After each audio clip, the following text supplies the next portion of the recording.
Welcome back, friends. I'm Miss Tamara, your online piano teacher, and this is lesson 16. And just as a reminder, we are out of the Faber preliminary books here, these purple ones, out of the lesson book, and the technique book is what we're using. And I will link those below in the description if you would like to get going and actually work through these books with me and with Katie, of course. So today we're going to be learning a C5 finger scale position, and our piece is in the lesson book called the C-D-E-F-G March. What does 5-finger scale mean? Well, 5-finger scale means we're going to use all 5 fingers. No more 2, 3, 4 or just 2, 3.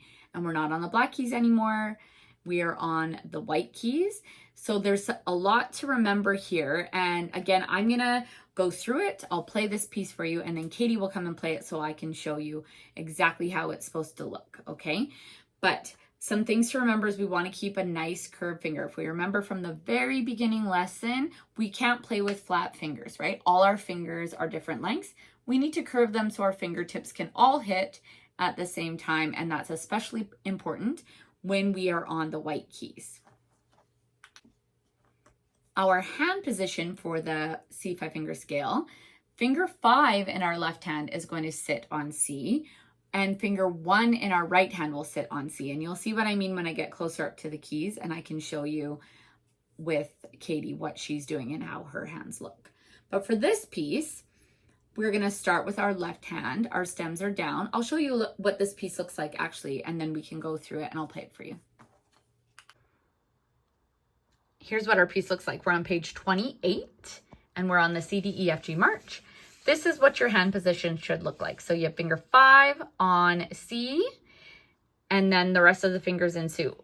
4, 3, 2, 1 till 1 hits G, and then opposite for the right hand. 1 on C, 5 on G.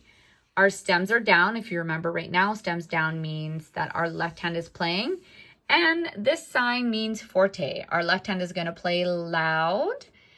We come to our right hand in the second line, and it is piano.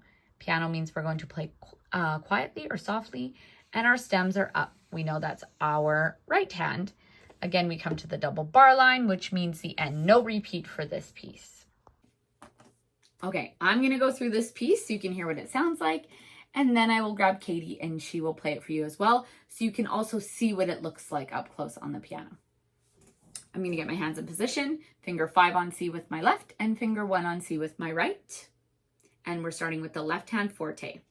So C, D, E, F, G, D, D, G, F, E, D, C, C, C. Our right hand's coming in, piano.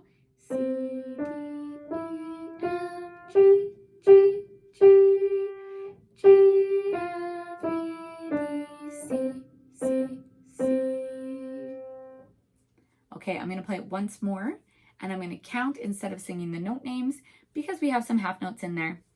Starting again.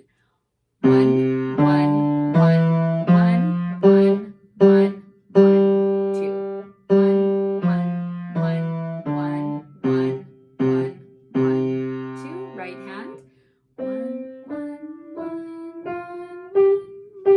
1, 2. 1, 1, 1, 2. Okay, we have Katie back to help us again with C-D-E-F-G March. Katie is going to get in her C 5-finger scale position. So that's left hand finger 5 on C, right hand on the C, finger 1 on the C above. So you only have a couple keys separating here. And then again, we want those nice curved fingers, so all your fingers are the same length. And our left hand is starting because stems are down.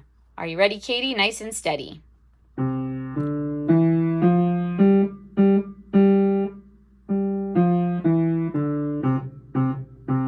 nice.